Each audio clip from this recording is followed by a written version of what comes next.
Buenas tardes, chicos. Disculpen la tardanza. Estaba Buenas tardes, atendiendo, profesor. sí, estaba atendiendo, profesor.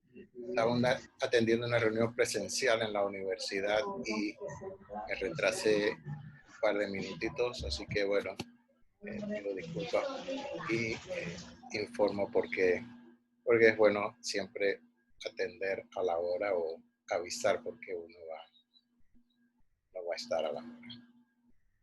Bien. Ayer yo estuve revisando y no había, a menos ustedes quizás lo hayan subido ahora, pero traté de revisar a ver si habían intentado la actividad 2 y, bueno, si la tengo, creo que la tengo por aquí. Vamos a ver, sí. Bueno, antes, ya que estoy aquí, quiero preguntarles si ustedes recibieron una invitación a las clases, perdón, a una carpeta nueva, ¿sí? Que se llama Zoom. Sí, profe. Ok, todos la recibieron. Entonces, pues me alegra que la hayan recibido y puedan aquellos que por alguna razón de peso no puedan atender la clase, puedan revisar las clases allí. Generalmente está recortada un poco. Vamos a admitir aquí que andan 3 por ahí llegando. Pero la mayoría de las veces pues está bien. Voy a empezar a compartir pantalla para que vamos a ver si no tenemos ninguna dificultad de compartir, que a veces hoy tuve una dificultad de ingresar a una reunión. Buenas tardes, profe. Buenas tardes, sí. A ver, 28, 30, ok. Bien. Estamos compartiendo, ¿verdad? Están viendo en pantalla, están viendo la carpeta del curso, ¿no? A ver, ¿me confirma Sí, Isaac? ¿Sí? Ok. Sí. Entonces, lo que le iba a decir es que aquí yo voy a tratar de poner, vamos a ampliarlo para que se vea mejor. Voy a tratar de poner las clases, ¿no? Aquí, la grabación de las clases. Algunas veces son un poco grandes, el archivo un poco grande, pero generalmente lo estamos poniendo en un formato que les permita a ustedes verlo, digamos, aceptablemente rápido la bajada, ¿no? O sea, que lo puedan bajar en un tiempo bastante rápido y puedan verlo, ¿no? Así que eso a veces me toma verlo, recortarlo. No lo hemos subido a YouTube, sino que este semestre he optado por tenerlo aquí en la carpeta, en otra carpeta compartida, no la del curso, porque esta carpeta de Zoom no ocupa mucho espacio a veces. Los videos, ustedes saben que dependiendo de la duración, pues son muy extensos, perdón, son muy pesados en el tamaño, y entonces por eso lo hemos puesto en una carpeta que no es la del curso, pero que igual está compartida con todos ustedes. Entonces ahí ustedes van a ir viendo, ¿no? 2 de septiembre, 9 de septiembre, que son las 2 clases que hemos dado ya formales. Van a ver la de hoy. Y yo creo que en la clase del miércoles pasado, perdón, decíamos que trataran de hacer la actividad 2. Entonces voy ahora a entrar a la actividad 2 y ver si hay archivos allí. Ok, ya hay para discutir. Bien. En la clase anterior habíamos quedado de que se trataran de revisar el video que está en YouTube de la clase de estados líquidos. Y de todas maneras, creo que yo puse la actividad allí, ¿no? Perdón, el archivo en clases, puse el archivo que está en ese video, sí, que se llama Fuerzas Intermoleculares, que se refiere al capítulo 11. Entonces, vamos esta vez a hacerlo un poquito diferente. Vamos a ingresar y algunos me comentarán, viendo lo que han hecho en las actividades, si fue suficiente la información suministrada en el video y la referencia al texto para que ustedes pudieran afrontar la actividad 2. Eso es una pequeña variante respecto a cómo lo hicimos en la vez anterior con el otro curso. Profesor, Dígame. dice Belén que si la puede aceptar. Sí, ya está. Era Belén, sí, Belén. Ok, ya debe estar aceptada.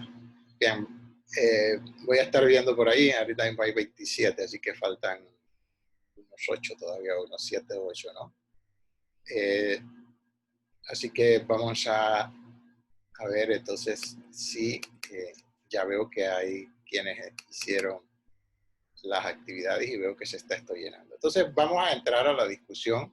Cualquier pregunta en el momento pueden hacerla, interrumpirme, porque esta sería una clase de discusión de la actividad 2, ¿no? Entonces, Profesor, disculpe. Otras personas, ¿no? No, dígame. No, es una pregunta. Es que nosotros hicimos a la actividad, pero no la subimos porque pensamos que no había que subirla. Porque, sí, dígame. Porque Sí. en la actividad arriba dice clase del 14 de septiembre. Así que yo asumí que la clase la íbamos a hacer hoy para entonces empezar a resolver los talleres. El taller, pues la actividad. No, bueno, miren, no, en principio,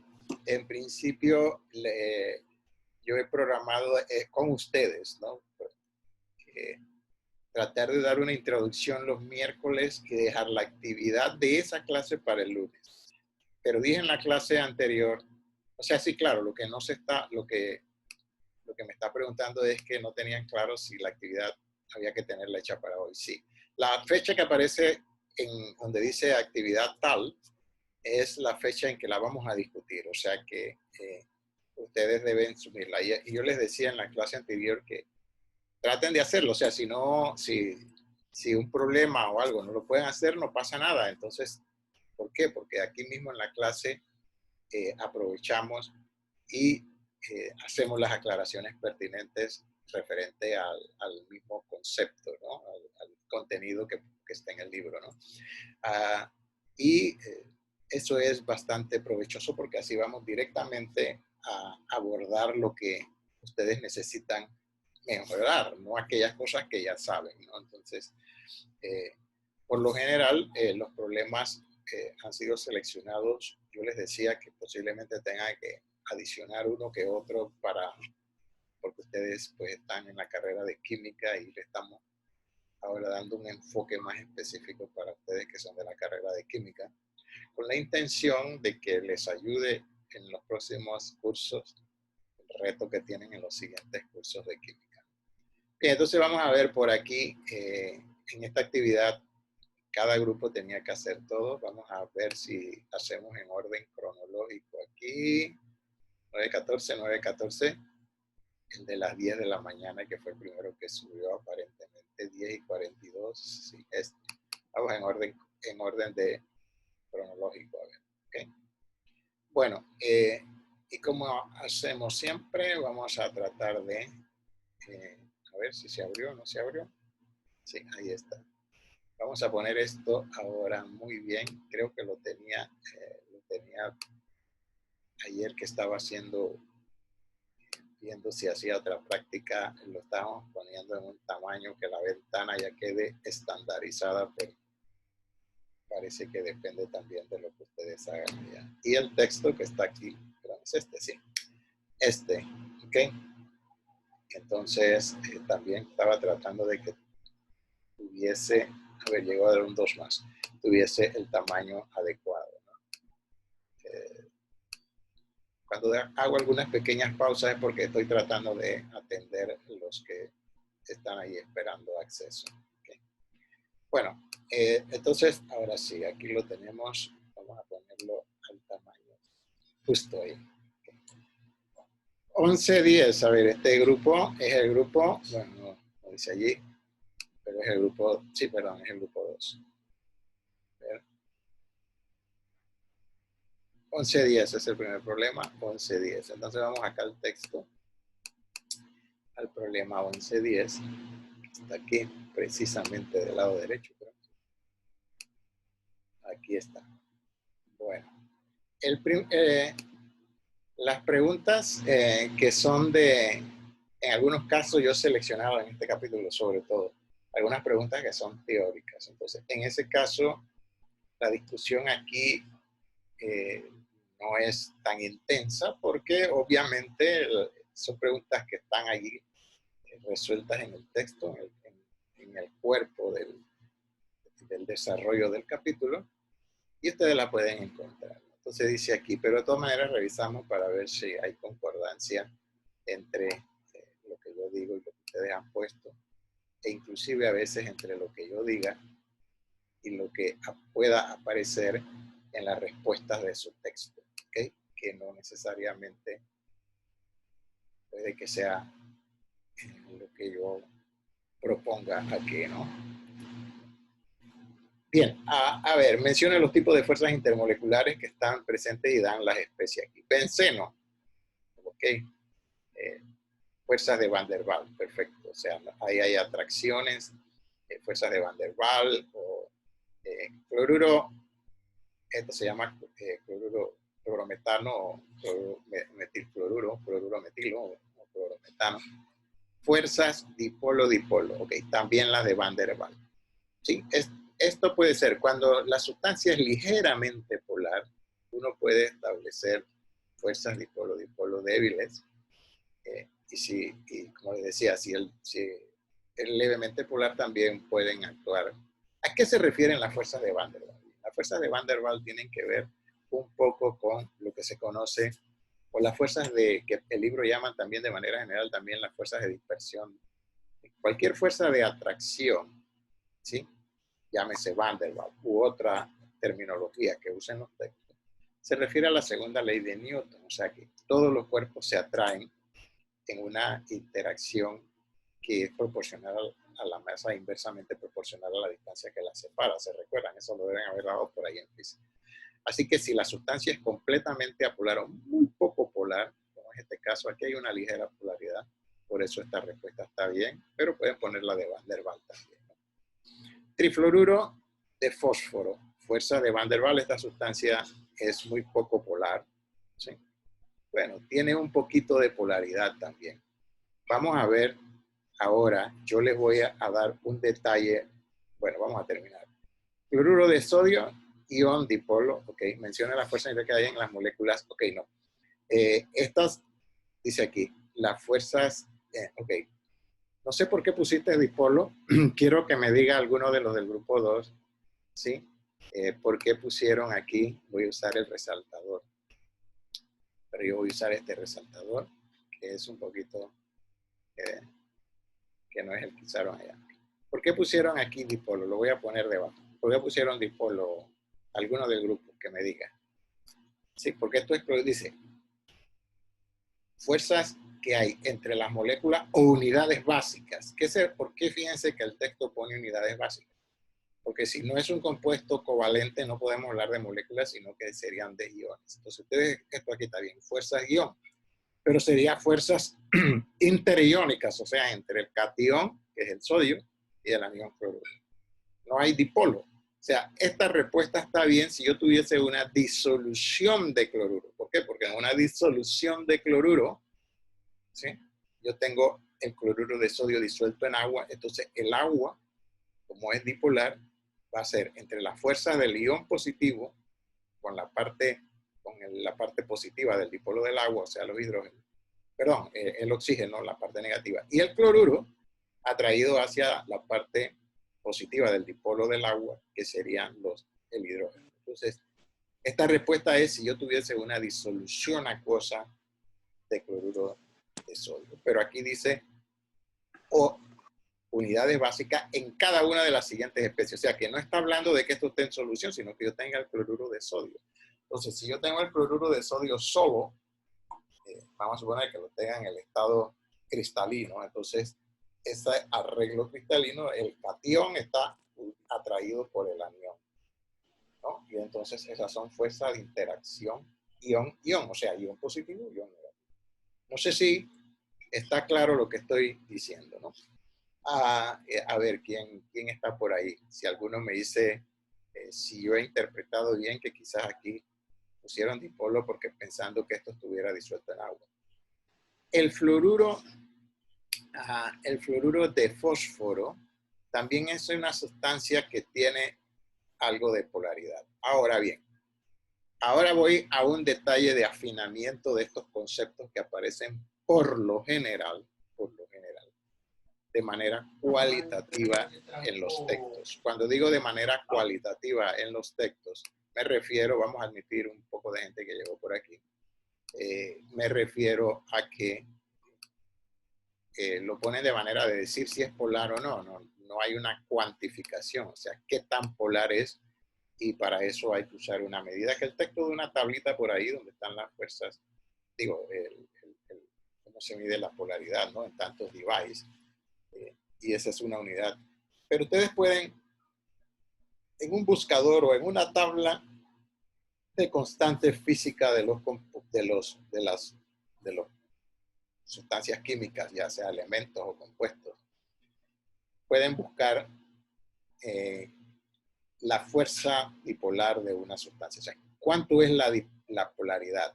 Y la polaridad se mide en debye. Entonces van a encontrar números y esos números tienen la unidad debye. No les voy a decir, por ahí quizás la puedan, aquellos que tengan interés en saberlo lo pueden buscar, ¿no? Ese número lo que nos indica, pues, una medida, un valor numérico que nos indica que es más polar. Entonces uno lo que puede hacer cuando quiere estar completamente seguro qué sustancia es más polar que la otra, o si una sustancia va a ser polar o no, uno puede buscar esa información en las tablas. Obviamente aquí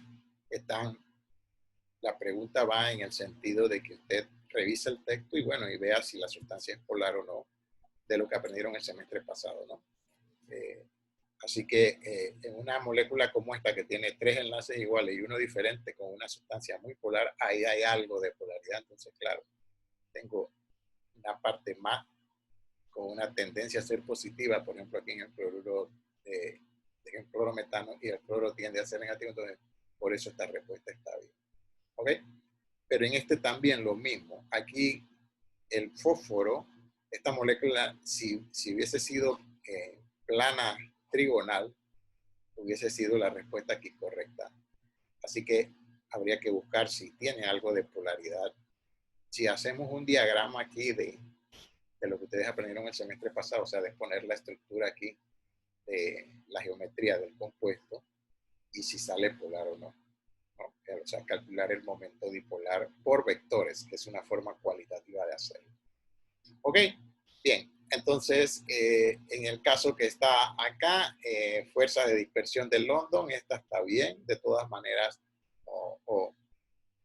aquí también hay fuerzas de tipo, ustedes quieren, si esto es un líquido, la fuerza de atracción que puedes tener allí son más o menos también, si es de atracción de Van der Waals y si es algo de dispersión allí, de las fuerzas de London. Esto está bien. El texto habla de fuerzas de London indistintamente. Le llaman dispersión a algunos cuando hay algo y de Van der Waals tiende a decirse cuando es de atracción, ¿no? Así que con eso estoy tratando de aclarar. Ustedes recuerden, uno puede, si aquí la pregunta hubiera sido ordenar en base a la fuerza en que se atraen las moléculas, entonces habría que buscar más valores un poco más. Alguna propiedad que tenga un valor numérico que le dé a uno un poco más de certeza de la respuesta que uno está dando. Pero bueno, esto está aquí acorde a lo que está en el texto, así que no vamos a... voy a quitar aquí esas marcaciones y nada más voy a dejar la que pusimos aquí. Esta. Okay. Bueno, seguimos adelante con este grupo. A menos que haya alguna pregunta, si alguno del grupo o de otro grupo tiene alguna pregunta, pueden hacerla, es el momento de hacerla. ¿Okay? Estamos admitiendo aquí a 2 más que llegaron por ahí. Bien, veamos la pregunta que sigue, que es la pregunta, a ver, tengo que soltar esta herramienta, vamos a soltar la herramienta y vamos a bajar. Ok, la siguiente es el problema, no es el 10. Bueno, aquí ustedes se pusieron encima de, insertaron, pero ahora no vemos cuáles son los problemas. 11.10, 11.12 debe ser el que sigue allí también. Yo creo que es un poco teórico. Vamos a ir poco a poco. C12, ¿Cuáles de las siguientes especies son capaces de unirse entre sí mediante enlaces de hidrógeno? ¿No?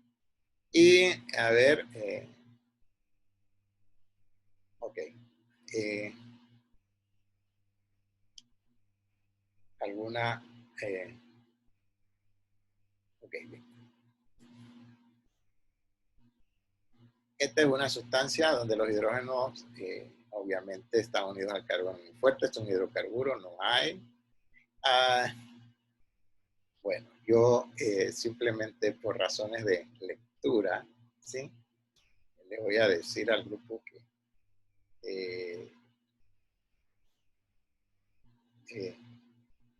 bueno, vamos a dejarlo así, pero la palabra imposible es peligroso usarla en química. Después por ahí, si hay algún ejemplo donde aplique más lo que yo les quiero decir de no usar ciertas palabras, imposible, porque en química siempre por ahí hay algunas. Por ejemplo, en el segundo caso, a mí me queda la duda de lo que pusiste aquí. Yo estoy leyendo lo que pusieron sus compañeros jóvenes, ¿no? Por ejemplo, aquí dice que es imposible. Y entonces, bueno, habría que ver si la interacción entre el hidrógeno y el yodo está en el grupo del 17, donde está el flúor, y es un elemento que tiene una electronegatividad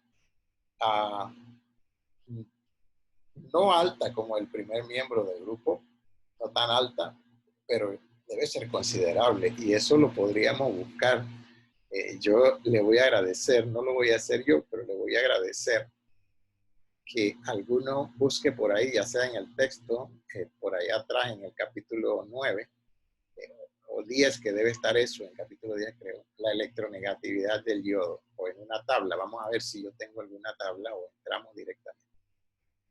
Porque si ya es una electronegatividad de, digamos, de cierto valor considerable, entonces no es que sea imposible, puede darse una interacción de hidrógeno, pero quizás es débil, ¿no?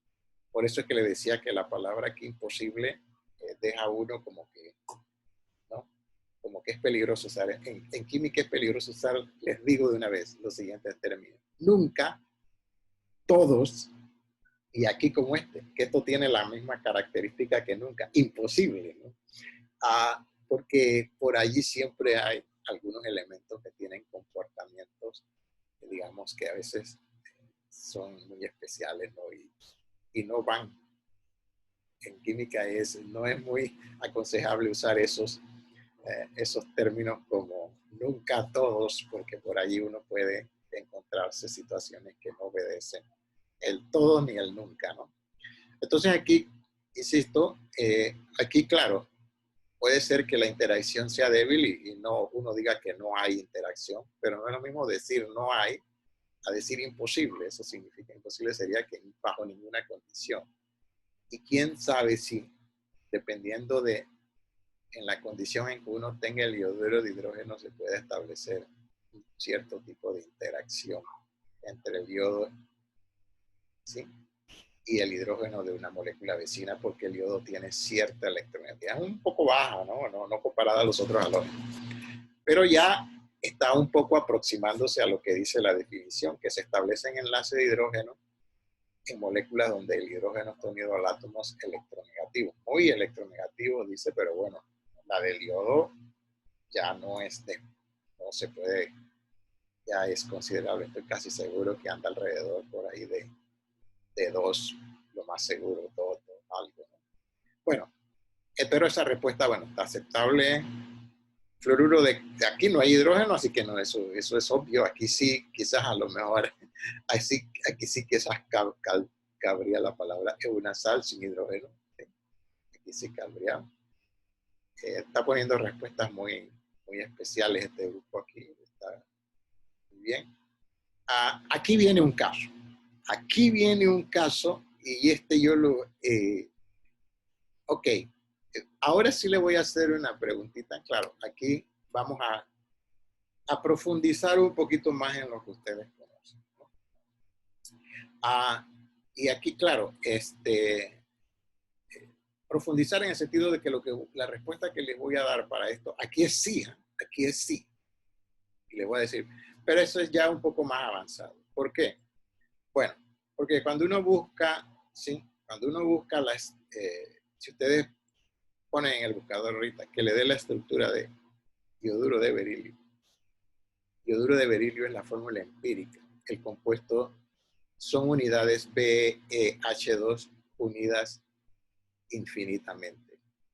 Y voy a dibujar para poner aquí mismo encima lo que estoy diciendo. O sea que cuando uno va a la estructura de este compuesto, cuando uno busca la estructura de este compuesto, entonces obviamente, claro, en base a lo que ustedes han aprendido, uno pone simplemente, ¿sí? La molécula es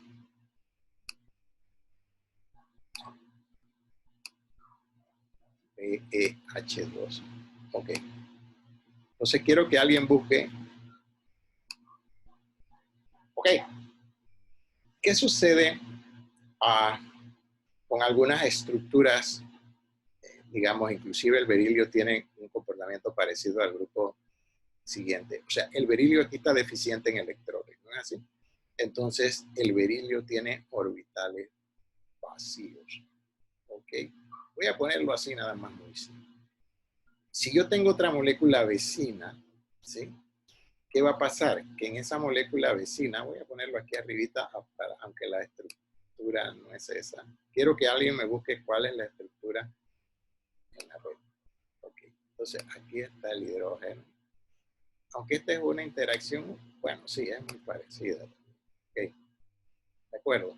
Entonces, el hidrógeno, en esta sustancia lo que sucede es que el hidrógeno, esta sustancia se polariza porque como el berilio está deficiente en electrones, entonces ese orbital vacío puede atraer la nube electrónica de una molécula vecina, o sea, del enlace berilio-hidrógeno de una molécula vecina. Y se forma lo que se conoce como un enlace puente. Un enlace que, bueno, no podemos usar el término puente porque la interacción en el otro caso es una interacción entre el hidrógeno, ¿sí? y los electrones del oxígeno vecino. Aquí no, aquí la interacción es que como esto está tan deficiente en electrones, todo este par de electrones compartido en la molécula vecina se comparte también con el berilio de una molécula que esté allí. Eso va a dar como resultado, yo voy a poner esto. Entonces, el enlace es un enlace que abarca 3 átomos, pero nada más hay un par de electrones, que es este que está aquí en esta molécula. Entonces, de tal forma que si esto lo hizo con este hidrógeno, ¿sí? Con otro hidrógeno, el berilio lo puede hacer. Y se van a establecer entonces la estructura del yoduro de berilio. Es una molécula que puede polimerizarse. Existe también como un polímero. Y el berilio es tetraédrico. ¿Por qué? Porque el berilio tiene 2 orbitales vacíos. Entonces se establecen unidades de este tipo. Pero esto ya es una cosa más avanzada, pero la estoy diciendo para que ustedes se den cuenta que ¿sí? Hay situaciones de enlace. Ok. Entonces, esto que he puesto para aquí se reproduce para acá. ¿Sí? ¿De acuerdo? Entonces, digamos que aquí yo tengo... ¿sí? Alguien lo busque para ver si no estamos. Esto puede suceder con el hidrógeno. También sucede con los halógenos. Con el hidrógeno es poco, quizás es muy débil, pero bueno. Este tipo de enlace que está aquí es donde un par de electrones se comparte con 3 átomos. Lo voy a resaltar. Eso se conoce como un enlace de 3 átomos, pero solamente hay 2 electrones. O sea que no hay un par de electrones por cada par de átomos. O sea que aquí no hay un par aquí y un par acá. ¿No? En los hidrógenos puente, ¿sí? Eso se da solamente aquí. Voy a dejarlo así y vamos a dejarlo así, pero estas son situaciones que se pueden dar. Entonces, ¿por qué la fórmula es BeH2? Porque, bueno, porque la unidad que se repite, si ustedes se fijan, la unidad que se repite, ¿sí? Es una unidad BeH2, si ustedes quieren. Eso es lo que se repite, ¿no? Cada vez que yo tenga, y lo puedo hacer, se repite infinitamente. ¿Ok? Entonces... Profe, una pregunta. Sí, dígame. O sea que esos 2 electrones pasan alrededor de los núcleos de esos 3 átomos. Exacto, o sea, el par de electrones, sí, que el hidrógeno comparte con dos berilios vecinos, es un solo par de electrones, porque el hidrógeno no puede tener más de 2 electrones. Entonces, el orbital S del hidrógeno, voy a ponerlo aquí, se comparte con los orbitales P. Pueden ustedes considerar un orbital que está lleno y otro vacío, pero entonces cuando ya se comparte está en toda la región. Pero ahí no hay 4 electrones, hay solamente 2 electrones uniendo los 3 átomos. Por eso se llama enlace de 3 centros, 2 electrones. Voy a dejarlo mejor allí, porque esto quizás en este momento puede causarles, ¿no? Pero entonces, si uno considera el enlace de 3 centros, 2 electrones para la molécula polimérica, pero tal como está descrita aquí, ustedes no iban a poder poner esta respuesta. Tendrían que haber quizás encontrado de que sí, que ahí sí se da, ¿no? Si ustedes encuentran en la respuesta que sí se da, es porque se está considerando esta interacción del hidrógeno puente. Pero es otra situación, digamos, el hidrógeno de este tipo, ¿no? Pero yo voy mejor a obviar eso, perdón, déjenme buscar el borrador y vamos a ir borrando esto. Y dejarlo quizás, esta información que le estoy dando es por si por allí ustedes se encuentran que la respuesta o algún texto plantea de que sí, de que hay enlace de hidrógeno entre el berilio. ¿Por qué? Porque obviamente los conceptos se dan como si los átomos estuvieran aislados. Pero en esta molécula, el berilio está unido a 2 hidrógenos. Vamos a suponer que sea la molécula como ustedes la han aprendido, que sería una molécula con 2 enlaces lineales. ¿Sí? Entonces voy a llegar a la conclusión del texto, pero le dije que es una explicación un poquito más detallada y mejor. No, por el momento. Disculpe, profe. Sí, hay una compañera que quiere entrar. Estaba, pero se salió. Yo tenía 31, no, bueno, ahí está ya. A lo que voy es lo siguiente, ¿no? Jóvenes. Si uno busca la electronegatividad, ¿sí?, del berilio y del hidrógeno, a lo mejor nos sale que el compuesto es covalente, pero ¿qué pasa con el berilio? ¿Sí? Que el berilio tiene orbitales vacíos. Es una molécula que si usted la suma aquí, si usted pone lo que aparece en los textos ahora sí, básicos, le van a poner que es una molécula lineal. Entonces le van a poner esto, ¿no? ¿Okay? Le van a poner, y esto es lógico, porque son 2 pares de electrones, uno con cada hidrógeno. Entonces, el berilio tiene 2 electrones, ¿no es así? En su orbital más externo, entonces eso se hibrida. Decimos que hay una hibridación sp. ¿Y qué pasa cuando hay una hibridación sp? Se unen a lo largo linealmente. Eso está bien. ¿Okay? Hasta ahí está bien. Pero ¿qué pasa allí? Que el berilio todavía tiene orbitales vacíos, está deficiente en electrones. Y eso hace que atraiga electrones porque tiene orbitales ahí. O lo que ustedes han aprendido, voy a usar una terminología más conocida. No tiene octeto, ya está, y él tiene orbitales p vacíos. O sea que para que esté satisfactoriamente lleno con el llenado para él, que es de 8 electrones, todavía le faltan 4 electrones más.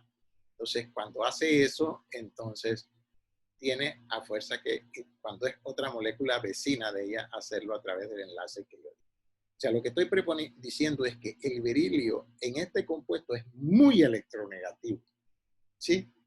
Muy electronegativo porque está deficiente en electrones. Estar deficiente en electrones es que está ávido en electrones. ¿Y qué es la electronegatividad? Atraer electrones. Entonces, ya es una situación especial. ¿Sí?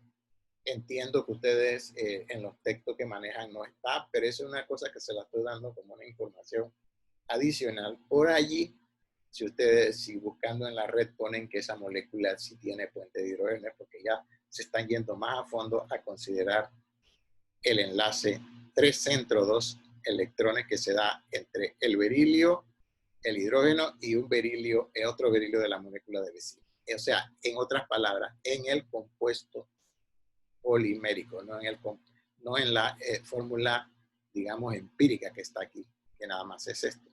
¿Sí? Esto está bien, y esto lo van a encontrar en sus textos básicos, pero si yo pienso en que el compuesto existe como un polímero, una estructura polimérica, PeH2N, ¿eso qué significa? Que si esto se polimeriza, ¿no?, entonces ya yo tengo una interacción de hidrógeno con el berilio, pero no con un solo berilio, sino con dos berilios. Y eso va a formar puentes berilio, hidrógeno, berilio por arriba y por abajo. Y la estructura es aproximadamente tetraédrica alrededor del berilio, y el berilio compartiendo de esa manera, ¿sí? Con esos enlaces puente va a tener 8 electrones al final en su estructura, y eso es más estable que la molécula sola aislada. Bien, dejo allí, lo dejo así, como una explicación, digamos, un poco más allá de posiblemente la propuesta del texto básico, del texto de ustedes, ¿no? Del texto que estamos viendo. Entonces, vamos a aceptar esta respuesta. Para los que quieren saber un poquito más, si decimos que no, esto está bien, tal como lo has dejado. Si decimos que sí, ¿sí? Si decimos que sí, lo voy a poner entre comillas, que sí, entonces esta respuesta que estoy poniendo entre comillas es mía, ¿okay? Por el momento, pues, es la propuesta que yo le estoy haciendo. Estoy borrando aquí para poner bien las comillas, ¿sí? Ave María. Aquí está. Voy a poner un sí. Si ustedes ponen que sí, voy a poner una coma aquí. Entonces ustedes tienen que poner que la estructura real del BeH2 del hidruro de berilio es una estructura polimérica. ¿Sí? Foliar, bueno, inclusive tienen que ponerla en el sentido en que yo la puse. Así que lo pueden buscar por ahí más a fondo. Si lo buscan si ustedes le ponen estructura de BeH2, le van a aparecer la estructura, a lo mejor le aparecen si la dirección que encuentran en internet es un poquito más a fondo, de un poquito de nivel, entonces van a poner esto. Si dicen sí, esto. Si dicen no, aceptamos. Tienen que dejar la fórmula así. ¿Ok? De acuerdo, no sé si me explico, ¿eh? Sí. O sea que cuando nosotros ponemos esto aquí, la estructura real es BeH, BeH por arriba y por abajo, de tal manera que cada berilio va a estar unido a 4 hidrógenos, no a 2 como aparece la fórmula empírica. No sé si aclaro o lo he confundido más. Díganme por allá, jóvenes, qué les ha parecido. Entonces yo les decía a ustedes en la clase que no necesariamente respuestas únicas, ¿no? Y si ustedes me pusieron aquí, esto está perfectamente de acuerdo con lo que ustedes hasta aquí manejan, ¿ok? Pero si hubieran puesto sí, entonces se acepta el sí si ustedes dicen que es que la estructura no es monomérica. Cuando digo monomérica es que no es una molécula, digamos, discreta, sí, una molécula BH2, sino que está polimerizada, y lo que se llama monómero. Monómero es la parte de la molécula que se replica n veces, o sea que se replica, es que se repite varias veces, es lo que llamamos fórmula empírica. ¿Okay? Entonces, esto lo he puesto en rojo y lo voy a encerrar aquí un poquito más allá de lo que ustedes han aprendido, pero bueno, ustedes, como les decía, van a ser químicos, así que yo les estoy dando alguna información adicional que les ayude para lo que viene, lo que ustedes van a seguir viendo más adelante. Esta respuesta es correcta. Como aquí en los casos anteriores el hidrógeno no estaba unido a los sentidos, estaba unido, aquí dejé la duda, si aquí dejé dos dudas, esta y esta, pero la respuesta que pusieron su compañero está aceptable a lo que está en el texto. ¿Estamos claros? Ok. Bien, esto aquí lo resaltaron sus compañeros en amarillo, correcto. El hidrógeno está unido al oxígeno aquí. Ajá, ok. Bien, aquí hay un error conceptual, ¿ok? Y lo vamos a aclarar. Vamos a ver. Aquí sus compañeros pusieron CH3H y este H lo ponen al lado de el H de un hidrógeno que está unido al carbono. Los hidrógenos que se forman puentes de hidrógeno en moléculas que contienen los ácidos, por ejemplo, como esto que es el ácido acético, es entre el hidrógeno y el oxígeno de la molécula vecina. Esto aquí se lo voy a resaltar. Esto no. ¿Okay? Vamos a... Muy bien. Y esto va afinando lo que está.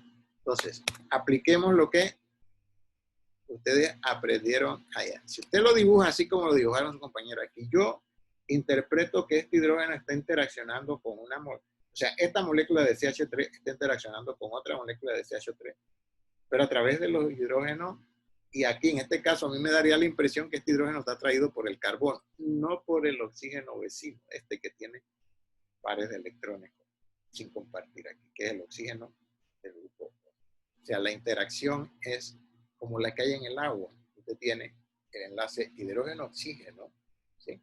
Y entonces el hidrógeno de una molécula interacciona con el par de electrones o con el oxígeno. El oxígeno atrae el hidrógeno de una molécula vecina, pero el oxígeno para atraerlo debe tener electrones. Por eso es que los átomos deben ser átomos muy electronegativos. Entonces, este oxígeno atrae hidrógeno de una molécula vecina y eso es lo que va a formar el enlace puente de hidrógeno. ¿Sí? O sea que no es entre el hidrógeno ácido con el oxígeno de una molécula, otra molécula de ácido vecina, pero el oxígeno este del grupo H, no el oxígeno del grupo carbonilo. O sea que lo podríamos poner de la siguiente manera. ¿Okay? Voy a escribir en texto, yo creo que lo puedo hacer. Lo voy a poner debajo quizás. Yo creo que lo pueda hacer si lo hacemos aquí debajo. ¿Ya? ¿Alguna pregunta a los del grupo 2? Si está claro lo que estoy planteando, ¿no? Entonces... Sí, profe, pero fue un error en la escritura. ¿Fue un error en la escritura? ¿Están de acuerdo entonces? Sí. Ok, Sí. bien. Entonces, dicho eso también. O sea que sí lo consideraron. O sea que la interacción aquí, vamos a poner es entre esto y esto. Lo voy a poner. Yo creo que con esta flecha ya se aclara lo que estoy diciendo. ¿Sí? Entonces tienen que rearreglar las dos moléculas de ácido acético que están aquí, CH3COH. Bueno, listo. Entonces, dicho eso, aclarado el asunto, seguimos adelante. Y como les decía, en esta no podemos tomar el tiempo 11, 12 y después sigue el problema. Vamos a ver si aparece, si no me paso. Es este, ¿no? 11, 12, 11, 42. Déjenme abrir un archivo donde veamos los problemas porque aquí ustedes vean, aparece encima de los problemas y no logro ver qué problemas hay. Creo que está aquí, ya lo vi. A ver, archivo, edición. Este que está en blanco, ok, ese está ahí en blanco. 10, 12, 41, ok, ese es el problema 41, el que sigue. Sí. A ver, el 41 está por aquí. Aquí está, 41. Bueno, vamos a ver qué hicieron. Este es un problema ya de un poquito de aplicación de estructura de sólidos, ¿sí? Y de problema de Pitágoras, les digo yo a él. Problema de Pitágoras, se van a ver por qué. Vamos a ver si lo hicieron. ¿Okay? Es el 41. 76 debe. 41, este es el 42. 41 estará por aquí. Vamos a ver, voy a ampliarlo para ver si lo encuentro. 41 no lo hicimos fue porque a mí me tocaba y la verdad es que no lo entendí. Yo vi el ejemplo y también vi el video, pero no lo entendí. Sí, ok, un poquito de geometría ahí. Ok, bien.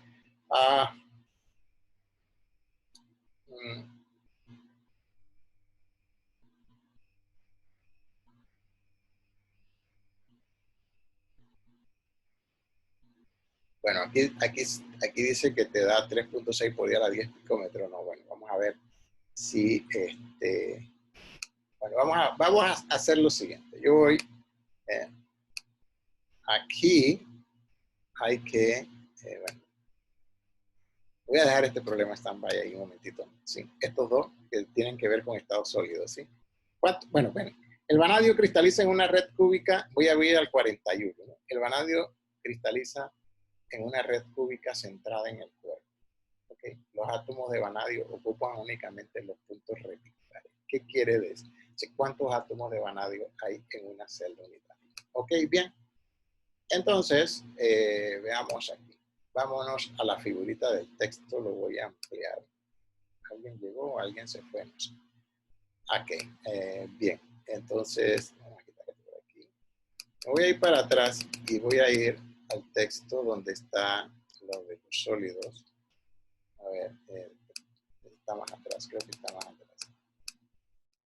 Aquí mismo está. Ok. Nos vamos a esta figura. Está aquí. Tipos de cristales. No, tenemos que ir, porque está hablando de un metal, a esta. La figura 1122. ¿Sí? Cuando él dice que ocupa las posiciones reticulares, que si es cúbica, serían los vértices o adentro del retículo este, o sea, en las caras o en el cuerpo o en los lados. Entonces, para una estructura, ¿sí? Cúbica centrada en el cuerpo, estamos hablando de esta que está aquí, ¿verdad? ¿Sí? A ver, la que Sí, profesor. Esto va para todos, Aquí, esta figura. A ver, cuando decimos una estructura cúbica centrada en el cuerpo par, y ahí dice que las posiciones reticulares, o sea que los átomos estarían en las posiciones, estas que están aquí, los vértices de este cubo, está aquí, y la posición centrada en el cuerpo, que es la que está aquí, esta estructura, esfera verde que está. O sea, si yo voy ahora a considerar cuántos, lo que está abajo es ya las dimensiones que es el siguiente problema, ¿no? El siguiente problema, el 42. Estoy contestando el 41. Cuando yo tengo una estructura representada mediante algunos modelos como estos de celdas unitarias, esto se va a reproducir. Y la estructura que están en los vértices se comparten con 8 celdas vecinas. Eso quiere decir que entonces solo un octavo, y aquí está representado de esta manera, un octavo es, yo parto a la mitad, es un medio. Parto a la mitad, un medio es un cuarto, y si parto a la mitad, un cuarto es un octavo. Entonces eso significa que cada especie que está en estos puntos, en los vértices del cubo, nada más un octavo pertenece a esta celda en que estoy considerando. Los otros 7 octavos en las 7 celdas vecinas que están alrededor. Así que 8 esferas que están aquí, pero para contar para esta es un octavo, 8 por un octavo es un átomo. O sea que los 8 vértices que están aquí para esta celda hacen un átomo. Y el que está centrado en el cuerpo es el otro átomo, son 2. O sea que esta representación aquí, cuando yo contabilice, eso yo le llamo parámetros cristalográficos. O sea, que dependiendo de la posición que tenga la esfera en la celda cúbica, en este caso, entonces yo la contaré por completa, como la que está centrada en el cuerpo. La contaré a la mitad, como está aquí, si está centrada en las caras. O la contaré como un octavo si está en los vértices del cubo. ¿Okay? Y veremos por ahí en algunos casos que si está en este lado, si está centrada aquí en el lado, no en la cara, sino si está en el centro de un lado, aquí, la esfera, entonces cuento por un cuarto. Ok, eso le llamo parámetros cristalográficos. Entonces, para contestar el problema 1141, esta representación, cuando yo cuente cuántas esferas, bueno, estoy considerando los átomos como si fuesen esferas. Si es un metal, y el metal hay un átomo aquí, un átomo aquí, un átomo aquí, un átomo aquí, un átomo aquí, un átomo aquí, un átomo aquí, y uno en el vértice que no se ve detrás. Y hay uno centrado en el cuerpo. Eso hace que para esta celda yo cuente 2 átomos. ¿Okay? Aunque cuando usted, si no lo representa de esta manera, sino que la representación que usted ve es la anterior, creo que está por acá. Aquí era esta, por ejemplo. Si usted tiene, esta no es cúbica, debe estar por aquí debajo, yo creo, el texto. Aquí está, ¿ok? Tipo de celdas cúbicas. Es esta. La que está representada en la figura que yo le estoy mostrando es esta. Entonces, aquí usted ve 9 esferas en esta representación. Pero cuando yo voy a contabilizar lo que pertenece a este cubo o a esta celda, entonces estas 8, ¿sí? Solamente para esta celda yo cuento un octavo porque está en un vértice y se está compartiendo con celdas vecinas. Por lo que es lo mismo. ¿Cuánto se comparte? La mitad de la mitad y la mitad de la mitad de la mitad. O sea, un medio al cubo. Eso es 8. Un octavo. ¿Ok? Un medio al cubo es un octavo. Así que un octavo es lo que pertenece a esta celda. Entonces, un octavo, un octavo, un octavo, un octavo, un octavo, un octavo, un octavo, un octavo. 8 veces un octavo es 1. Y la que está adentro son 2. Es una pregunta un poquito teórica, pero ya entendiendo el concepto de cúbico centrado en las caras. Aquí, ¿cuántas esferas hay? Hay 8, pero eso ahí hay un solo átomo. Si es una estructura cúbica simple, entonces estas 8 cuentan como 1 cuando yo aplico lo que llamo parámetros cristalográficos. O sea, multiplicar esto por la cantidad que contribuye a esta celda, porque el resto va a las celdas vecinas. ¿Okay? Entonces, si está en un vértice, por un octavo. Si está en el cuerpo, por 1. Si está en las caras, por un medio. Y por ahí, no sé si veamos, si está por aquí en un lado, es un cuarto. ¿Okay?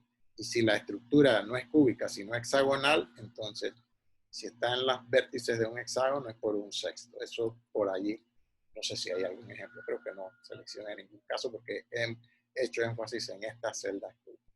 Entonces, la respuesta para el problema 1141 es 2, porque preguntaba cuántos átomos de vanadio. Era ese, 1141, pero 1141. Profesor, Sí, dígame. ¿Alguien más por ahí? cuando usted habla de vértices, se refiere a los puntos reticulares. Sí, lo que llama los puntos reticulares, pero tiene que tener en cuenta la estructura. ¿Qué estructura es? O sea, si la estructura es cúbica, ¿no? En este caso es una estructura cúbica centrada en el cuerpo. ¿Ok? Aquí está. ¿Okay? El vanadio cristaliza, o sea, la estructura, la forma en que se ordenan los átomos en el vanadio, ¿sí? Es una estructura cúbica, como las dos figuras que acabo de mencionar, ¿sí? Centrada en el cuerpo. Si los átomos de vanadio ocupan únicamente los puntos reticulares. Cuando hablamos de puntos reticulares, es lo de la figura esa que estoy diciendo, los vértices, y si la estructura dice cúbica sentada en el cuerpo, la posición central dentro de esas 8, o sea, centrada en el cuerpo. No sé si me explico. Repito, voy a la figura para que la vean, ¿no? Voy para atrás rápidamente y llegar a la figura que está ahí. Okay. Aquí mismo es abajo. Mira, ¿okay? Dice que la estructura es esta. ¿Cuáles son las posiciones reticulares? Las que están representadas allí.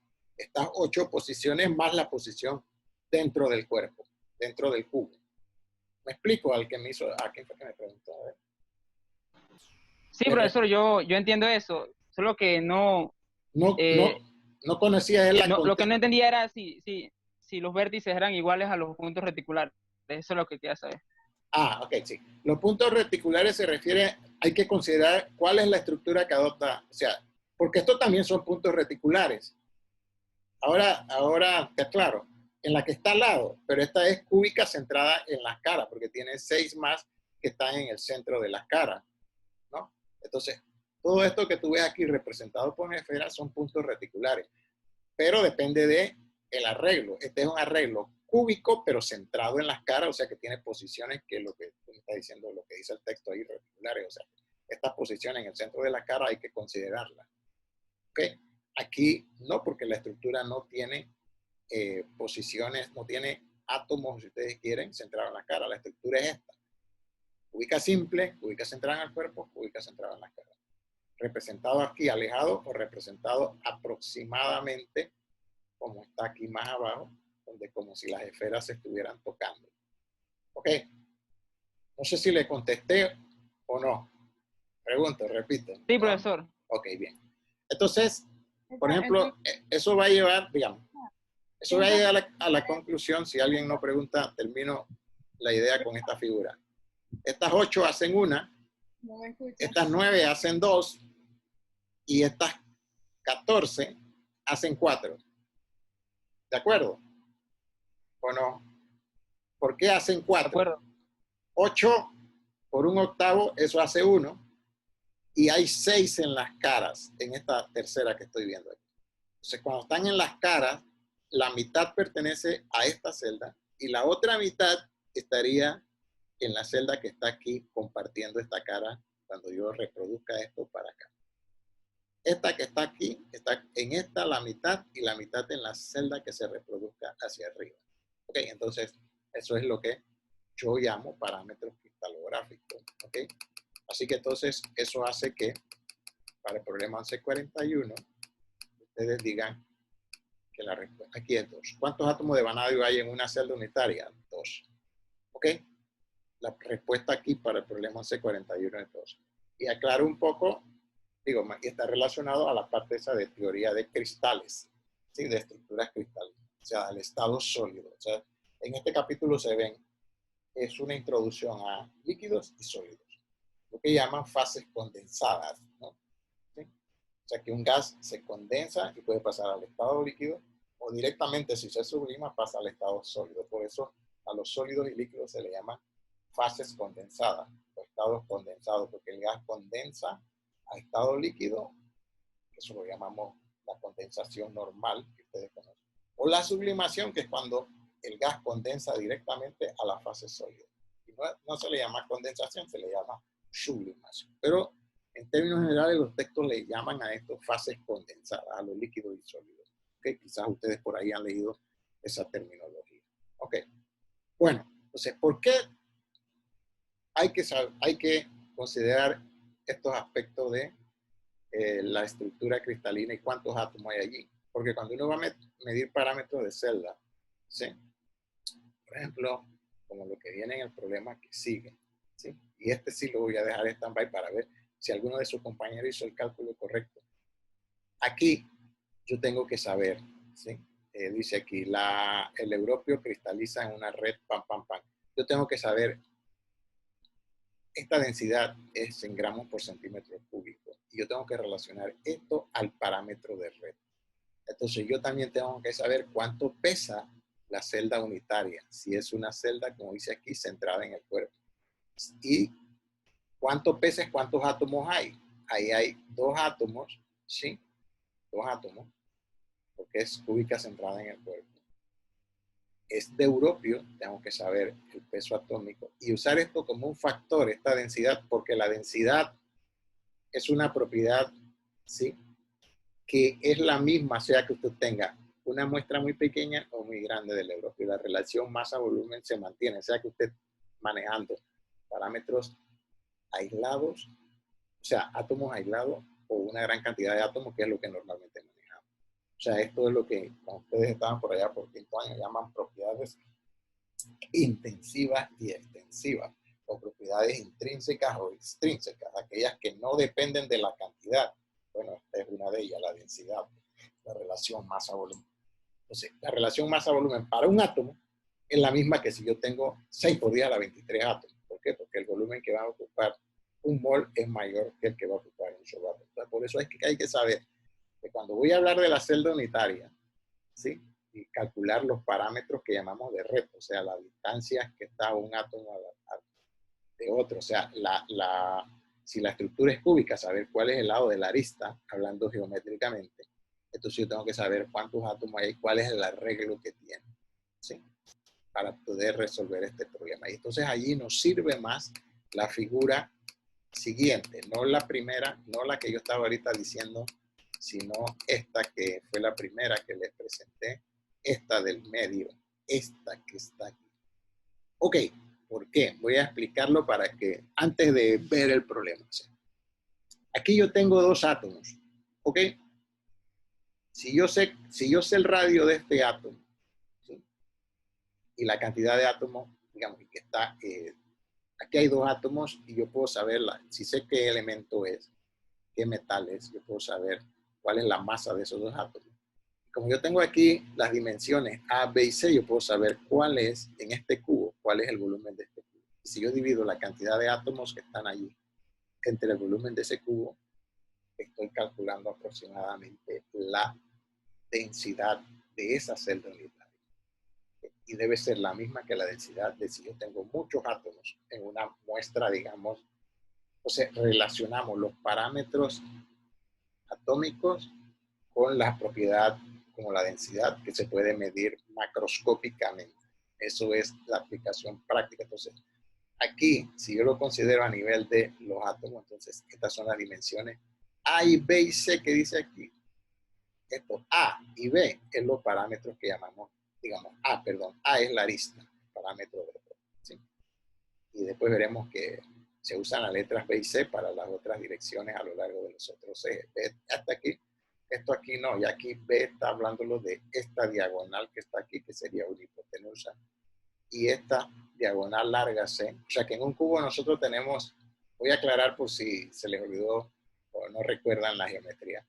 En este cubo yo tengo diagonales cortas, le llamamos a esta el diagonal de una cara, pero la diagonal del cubo, que sería de este vértice al vértice posterior superior, vértice posterior superior, porque si esta es la cara frontal, esta cara que está acá es la cara posterior, entonces esta diagonal va desde este vértice inferior frontal al vértice superior posterior de la cara de atrás. Entonces esto llamamos una diagonal larga. O sea, la diagonal del cubo es la diagonal larga, esa que está marcada aquí. Esa es la diagonal del cubo, que es la misma, es esta distancia, o esta, si yo trazo de aquí, donde tengo la manito, atravieso por el centro del cubo y llego acá. O si estoy aquí, esa es la misma dimensión que si voy hasta acá. O sea, lo que llamamos la diagonal larga del cubo, ¿no?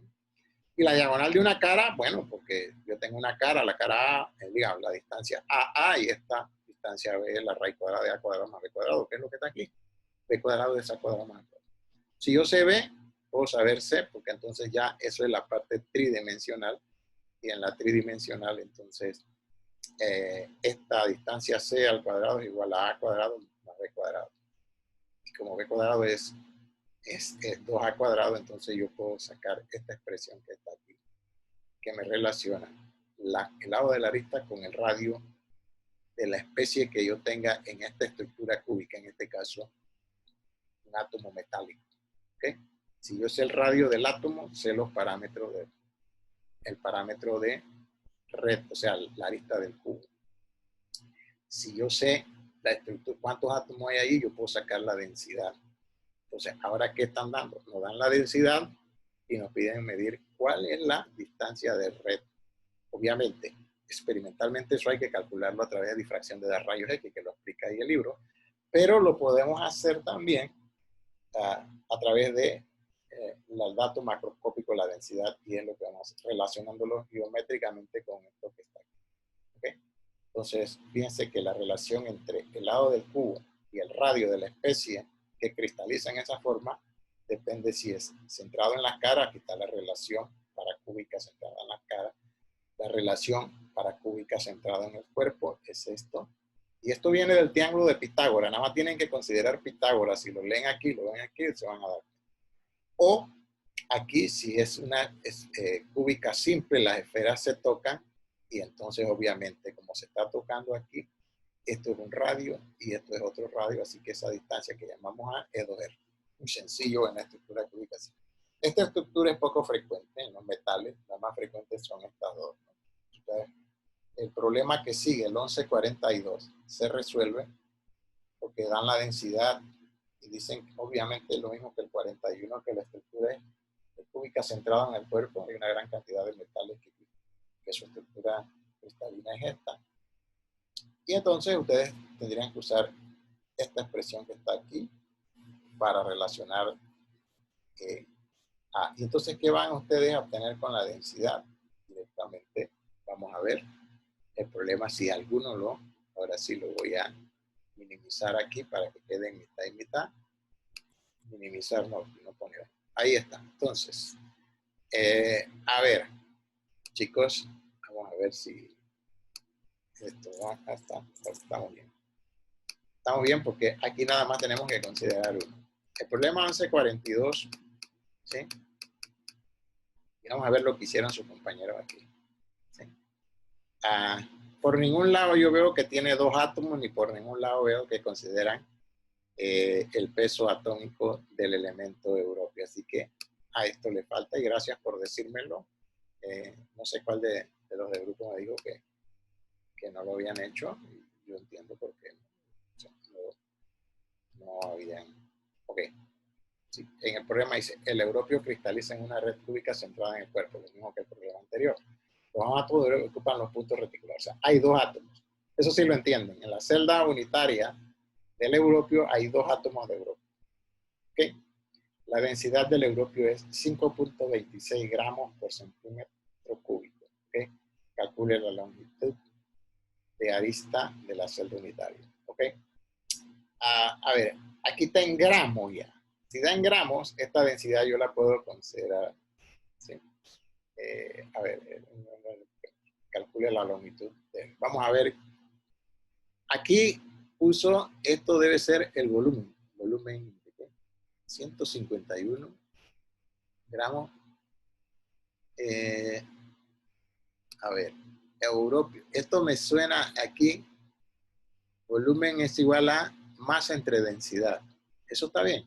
Eso lo aprendieron por allá. Sí, pero este volumen que está aquí, ¿de qué es? ¿De qué cantidad de europeo es? Hago la pregunta. Para no resolver el problema formulísticamente, sino irlo entendiendo.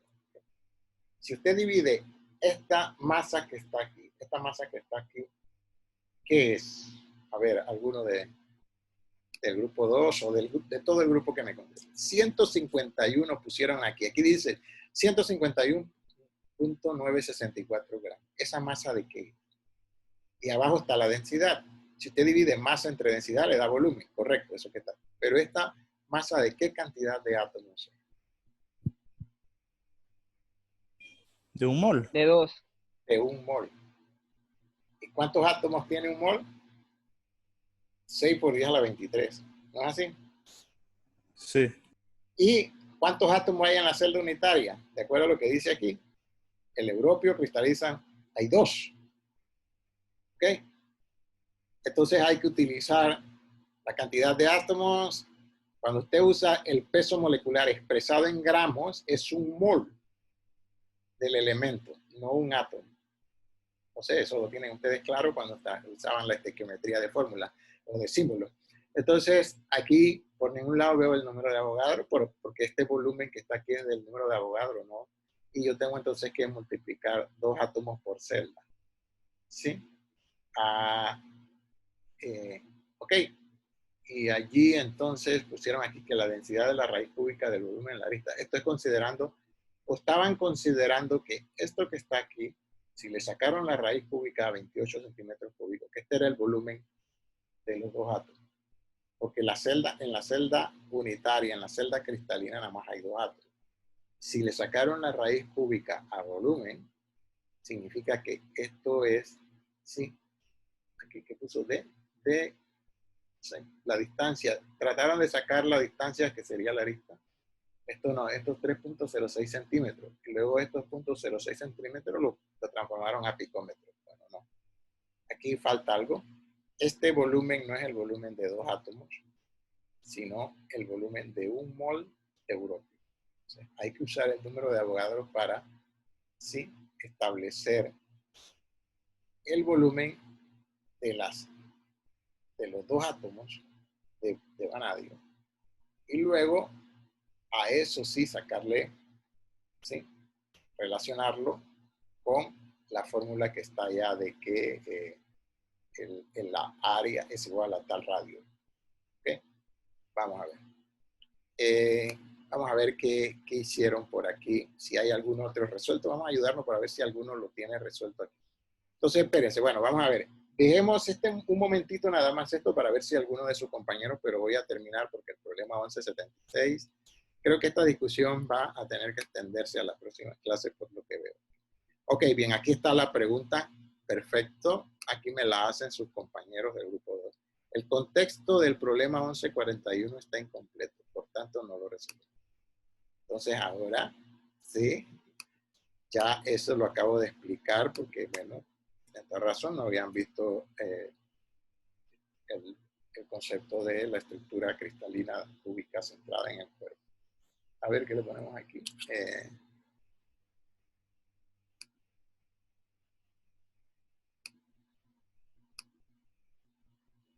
Ok, ahora sí.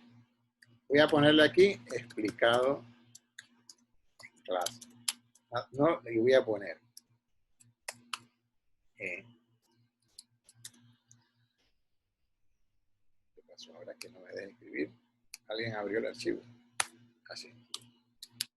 A ver. 2 átomos. Voy a poner lo que había dicho de vanadio en la celda celda. Voy a usar esa, perdón, eso se pone en minúscula. B, C, C. Esta es la simbología de cúbico centrado en el cuerpo, ¿ok? Voy a ponerlo ahí para que vayan utilizando cúbico, cúbica, centrada en el cuerpo. Tengo un errorcito por ahí, ¿verdad? Cúbico. Es una estructura cúbica centrada en el cuerpo, ¿ok? Entonces, y aquí que ponemos también además,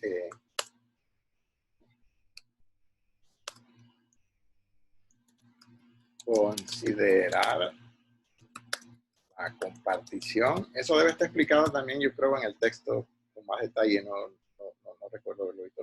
Considerar la compartición de las esferas, que es lo que su compañero habló de las posiciones reticulares, con las celdas. Cuando yo digo celda es el arreglo cúbico ese, vecinas, ¿ok? Eso relaciona, ¿ok? Y voy a ponerlo aquí de una vez. Un octavo, vértices. Si están los vértices, nada más cuentan por un octavo. A 1 en el cuerpo, si está dentro de en el cuerpo. Un medio, si está en las caras, centrado en las caras. Voy a poner centrado en las caras. Ok. Voy a poner una vez por si acaso. Y un cuarto centrado. Voy a poner en los lados. Quizás ustedes lo entiendan mejor así. En los lados de las aristas. Ya. Bien. Eso fue lo que expliqué hace un ratito. Así que ahí se lo pongo para que entiendan por qué. Y vamos a resaltar aquí 2 átomos de vanadio. ¿Okay? ¿De acuerdo? Ese era el problema 1141. Entonces en el 1142 ya lo veremos. Entonces, bien, dicho esto, vamos a poner aquí, no lo vamos a calificar como hacemos, sino que vamos a ponerle aquí revisado ahí arriba. Ajá, aquí hay otros problemas, ¿verdad? Sí. El 1176 lo hicieron también. Vamos a terminar con el grupo de 2 y déjenme momentáneamente para calcular. Ya les dije que hay que considerar el número de Avogadro en el problema 1142. ¿Sí? Y hay que considerar que hay 2 átomos en la celda cúbica centrada en el cuerpo. Esos 2 valores, esos 2 parámetros que estoy diciendo, hay que ponerlo en la expresión donde ustedes van multiplicando por ahí hasta que se les cancelen las unidades, o sea, los factores de conversión. Y usar la densidad como un factor de conversión.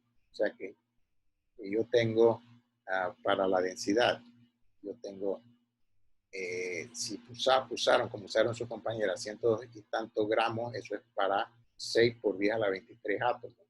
Y yo tengo por celda 2 átomos por celda. Entonces pongo una celda, 2 átomos y luego quizás, entonces después al hacer eso con 2 átomos por celda y el número de Avogadro, ya ahí sí van a obtener el volumen de la celda unitaria. No el volumen o sea, el volumen de la densidad relacionada a los 2 átomos por celda que hay allí. Entonces ahí pueden obtener el valor y después al volumen lo relacionan con la expresión que está debajo de la figurita ya de cúbica centrada en el cuerpo, la verde aquella, ahí está la fórmula y pueden obtener entonces la lista. ¿Ok? Estoy diciéndole los pasos que tienen que seguir. Este es un problema que yo pienso que el 1176 es un problema que hay que explicar. Está explicado allá en la presentación, creo, más o menos, pero ahí hay que haber datos. Esto es el hielo, la masa de hielo, la temperatura inicial, temperatura en vapor, la temperatura menos 10, 126, desde menos 10 hasta 126. Entonces, hay que considerar que de menos 10 a 0 se calienta el hielo. Luego, allí hay que calcular la entalpía de fusión a esa temperatura. Yo estoy sentado. ¿Ok? A ver. Profe, hay una compañera en la sala de espera. Ya está. Ya la pusimos de nuevo a Damaris. Ok, bien. Entonces, aquí. ¿Cuánto calor? Voy a seguir y voy a dejar el problema para ver si en otro compañero está, pero voy a terminar los problemas que hicieron sus compañeros del grupo 2, ¿no? ¿Cuánto calor se necesita guía para convertir 866 gramos de hielo a menos 10 grados en vapor a 126. Los calores específicos del hielo y del vapor están aquí. Ok, bien. El hielo y el vapor respectivamente. Entonces, bien. Ahí hay que considerar el calentamiento de menos 10 a 0. Con esta masa que está aquí, la masa de hielo, la masa de agua en estado sólido, por el calor específico del hielo, que se lo dan aquí. Aquí está. Por la variación en temperatura de menos 10 a 0, que son 10 grados, eso le va a dar el calor absorbido por el hielo desde menos 10 a 0.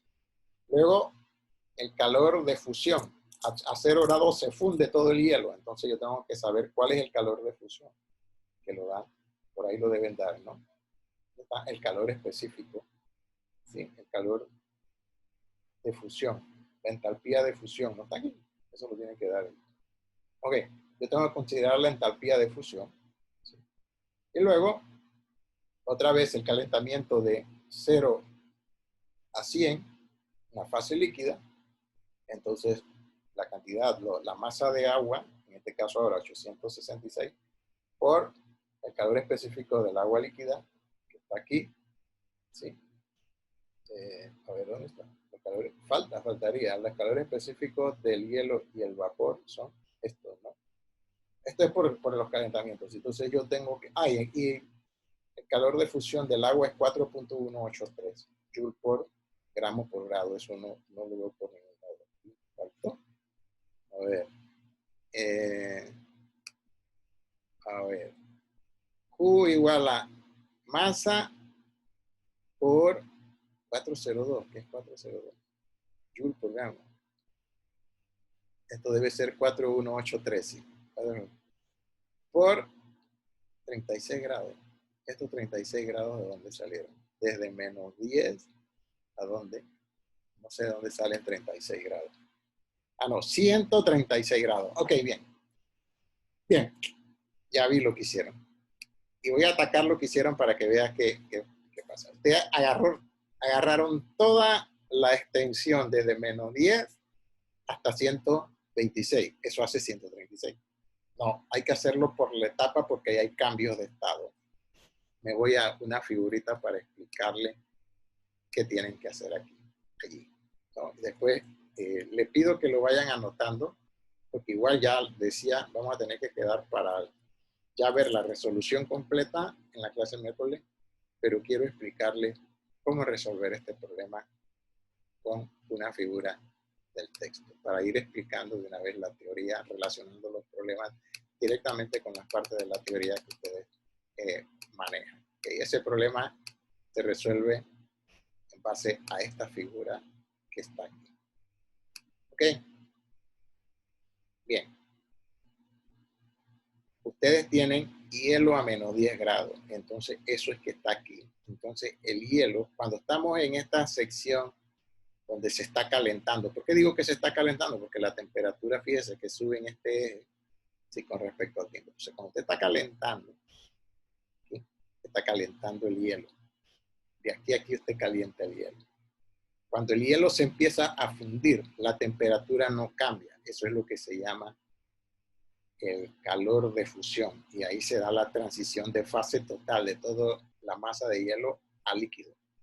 Y luego el líquido se empieza a calentar. Entonces, ¿qué pasa? Si estamos a menos 10 grados y tenemos que llegar a 126, yo tengo una región donde el sólido, el hielo, se calienta de menos 10 a 0 grados. Entonces, esa masa de hielo, 866, por el calor específico del hielo que lo dan allí, por la variación en temperatura de aquí a 0 grados, o sea, de menos 10 a 0, es la primera contribución de calor, ¿sí? Que está absorbiendo. Luego el calor que absorbe para la transición de fase, o sea, todo el sólido al líquido sucede a 0 grados, pero la temperatura no cambia. Entonces, allí no hay variación de temperatura, allí hay absorción a temperatura constante. Entonces, eso es el calor, la entalpía de fusión del hielo. Eso hay que buscarlo y eso no lo veo por ningún lado aquí. Entonces, la entalpía de fusión se da en joule por mol de agua en este caso.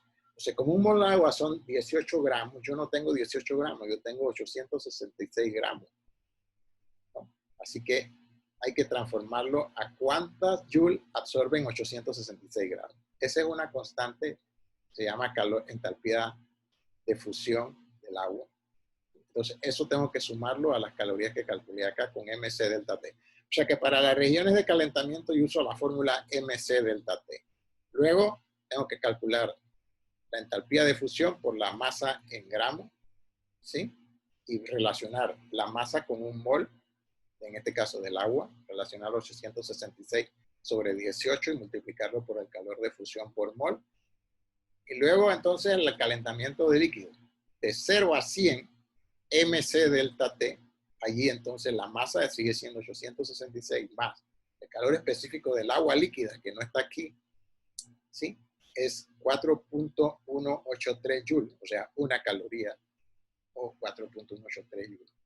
Por delta T, de 0 a aquí son 100 grados, entonces por 100 es la variación de la temperatura. Luego aquí lo mismo, la entalpía molar de ebullición. La entalpía de ebullición del agua la dan en mol, en joule por mol. Entonces, hacer la salvedad de que no se tiene un mol, sino que se tiene 866 entre 18 por mol por la entalpía que la buscan. Debe estar, está allí mismo en los problemas resueltos, ahí está estas entalpías de estas secciones que están aquí.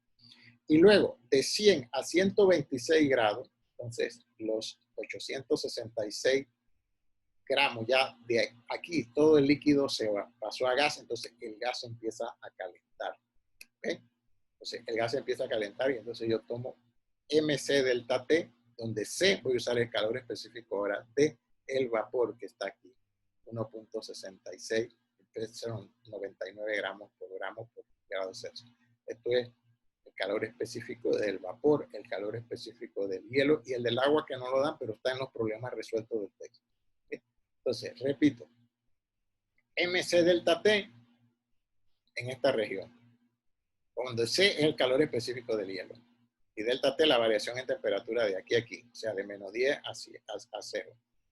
De 0, ¿sí? En 0 grados se da la transición de fase, entonces hay que ver cuánto absorbe por mol, ¿no? Esa es una constante, la entalpía de fusión del hielo. O sea, hay que buscarla. Yo no sé si está por ahí, no la vi que la tienen anotada. Luego, en esta región de calentamiento, la masa de agua por el calor específico del agua por la variación en temperatura desde el punto desde 0 grados hasta 100. O sea, desde donde se fundió todo, se empieza a calentar el agua hasta que bulle todo y viene la transición de fase. Vapor, allí. ¿Okay? Entonces, para estas regiones de calentamiento, esta y esta, tenemos que utilizar la fórmula termoquímica esa de que el calor que se absorbe para ese calentamiento es MC delta T, donde C aquí es la capacidad, el calor específico del hielo, C aquí es el calor específico del agua líquida y C aquí es el calor específico del vapor. Hielo y vapor lo dan aquí, faltaría el agua líquida para esta sección. Y luego en las transiciones de fase yo tengo que ver cuál es el calor por mol. Eso se da por mol de sustancia. Entonces multiplico, transformo esto a mol, si quieren, a mol de agua, y lo multiplico aquí por la entalpía de fusión y aquí esos mismos mol de la sustancia, que en este caso es agua, para la región del cambio fase a vapor. La entalpía de vaporización la multiplico por la cantidad de moles que están aquí. La entalpía de fusión también. ¿Okay? Entonces son 5 cosas que tengo que sumar. MC delta T para el hielo aquí, la entalpía de fusión de los 866 gramos, es otro parámetro, 1, 2, 3, 4, 5. Para ese problema tienen que tener 5 sumando. No 3 ni 2, y aquí nada más tienen 1. ¿Ok? ¿Estamos claros? Ok. Vamos a ver qué problema está resuelto ahí, porque yo les decía que normalmente está resuelto allí. Voy a ampliar este texto. Eso debe estar resuelto. No sé si hay algún problema resuelto ahí, un minuto atrás.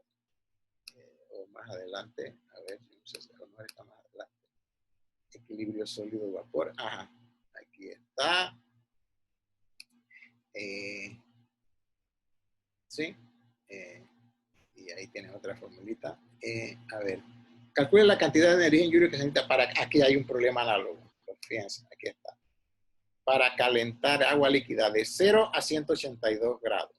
Suponga que el calor específico del agua, aquí está, 4,184. Este es para el agua líquida. En todo el intervalo líquido y que el calor específico del vapor es 1.99, lo mismo que tienen en el problema, para la región de vapor. ¿Ok? Aquí está el problema resuelto. Entonces, fíjense, aquí no empieza abajo de 0, así que no hay un calentamiento del hielo, aquí hay una región menos. Así que este problema debe tener 4 sumandos. Vamos a ver cómo lo resolvieron. Q1 es dice calentamiento del agua de 0 a 100 es Q1. No se da ninguna fusión del agua, por eso no está separado. Q2 es evaporación de 346 gramos de agua a 100 grados. Cambio de fase. ¿Ok?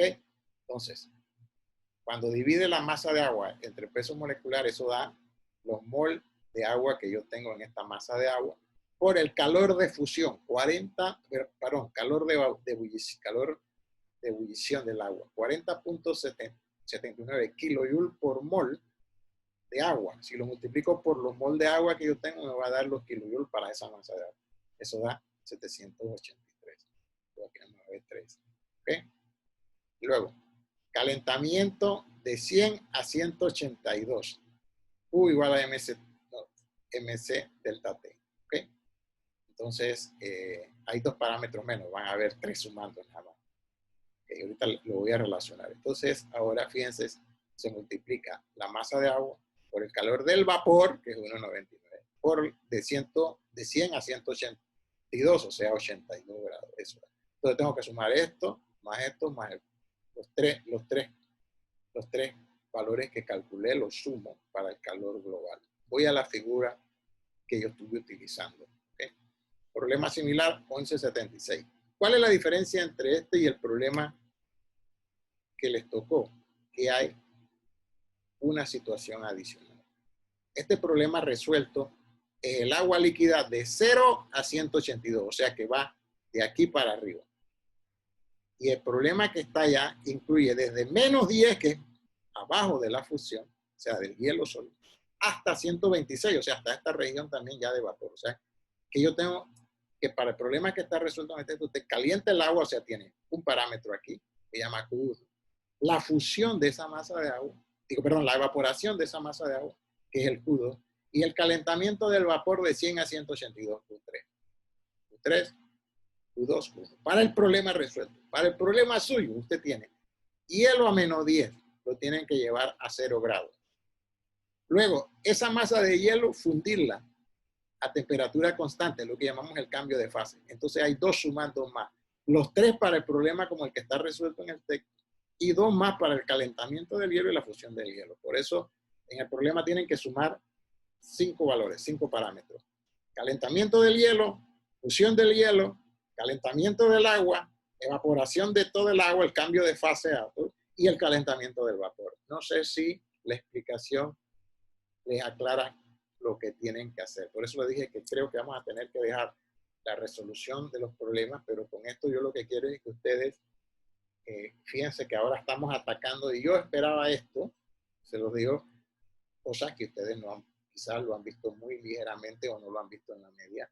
Y bueno, yo quería que con la presentación, mi objetivo era que con la presentación y lo que ustedes pudieran leer del libro, y por eso yo les digo, tienen que leer el libro porque lo que yo les estoy diciendo de alguna manera está explicado, pero claro, en el cuerpo del libro, que son aquí, ahí antes de eso hay una explicación, todo eso, y hay que leer calor de fusión, todo eso está ahí, ¿no? Entonces hay que entender un poco. Yo lo que pasa es que me apoyo de esta gráfica porque ya sé lo que hay que manejar allí, y viendo esta gráfica yo sé lo que hay que hacer. Para el problema ustedes tienen la situación de 5 sumandos, que sería Q1, Q2, Q3, Q4, Q5. El problema resuelto empieza aquí, entonces nada más tiene un Q1, un calentamiento 1, 2 y 3. ¿Estamos claros? Y esto es un poquito de química física también, ¿no? Entonces, tienen que usar la fórmula MC delta T en las regiones de calentamiento. ¿sí? Que serían estas que están aquí.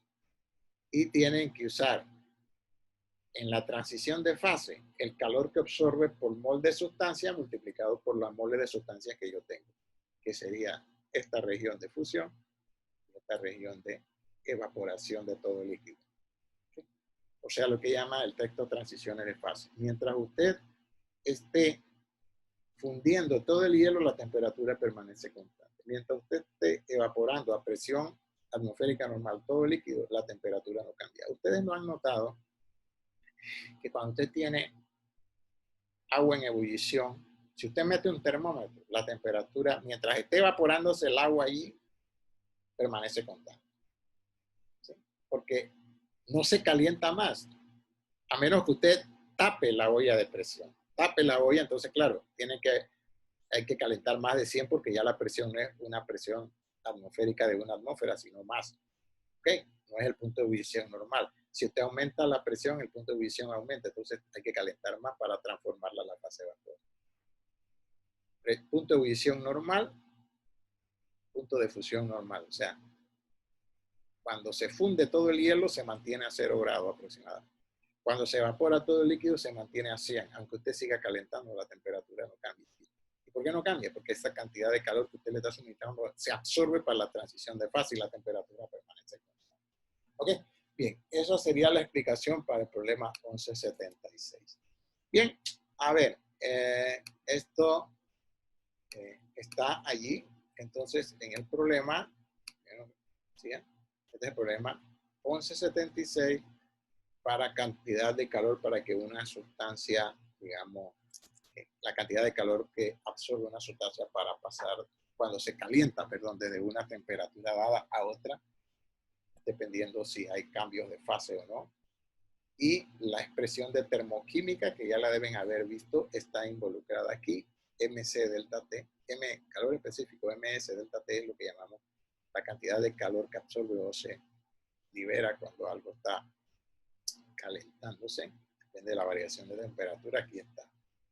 Esta ecuación la deben haber visto por allá en el capítulo 6, en el primer semestre, si siguieron el texto, pero bueno, igual no, a lo mejor no la vieron y no tuvieron tiempo.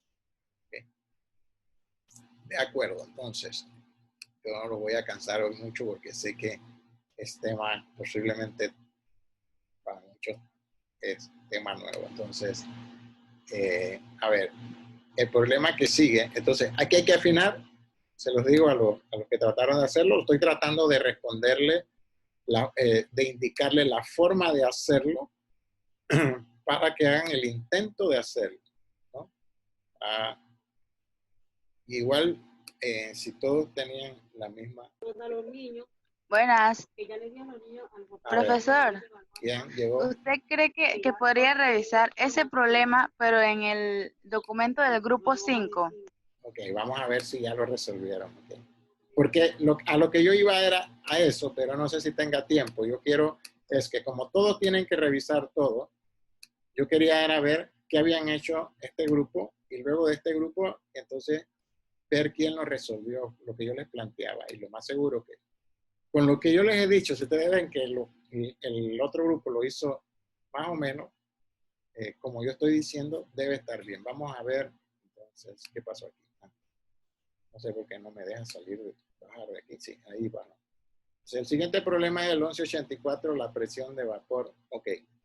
Aquí, aquí este problema yo lo puse, le voy a decir cuál es la intención. Para ver cómo están ustedes en el manejo de ecuaciones semilog, ecuaciones logarítmicas. Y qué es este problema, ¿no? Es la ecuación esta, logaritmo P1, P2 igual menos del tacho de evaporación R sobre y esta aquí. Entonces ahí nada más tienen que tener cuidado que ustedes llaman 1 o 2, las condiciones 1 y 2 del benceno. Sí, o sea, la presión, tienen que tener cuidado que lo que llaman 1 coincida con lo que es 1 acá y lo que llaman 2, o sea, que sea consistente con eso. Y es manejar esta expresión matemática. Esta expresión matemática relaciona la presión, cómo varía la presión de vapor de un líquido con la temperatura, ¿sí? En una expresión matemática y es una expresión matemática que va a ser lineal siempre y cuando usted exprese el logaritmo de la presión. ¿Sí? Esto, si se hace gráficamente, lo vamos a ver posiblemente ya en la próxima clase con algún ejemplo, porque para ustedes sí creo que me voy a meter de lleno un poquito en la parte gráfica. ¿Sí? Igual, si hay algún problema en el texto por ahí que no está dentro de lo que he asignado, lo buscamos para que ustedes, lo que vamos a hacer es lo siguiente, damos unas temperaturas y presión y ustedes entonces calculen esto hagan una gráfica y entonces la gráfica le va a permitir, si uno tiene presiones y temperatura, le va a permitir calcular la entalpía de vaporización, que es lo que está en algún problema que está ahí atrás. ¿Ok? Esto parece bien, esta es la ecuación. Si ha despejado bien, no estoy revisando si está bien despejado, eso lo veremos con detalle en las próximas clases, pero yo lo que pretendía aquí es que como lo que preguntan es, ¿cuál es la presión a 60.6?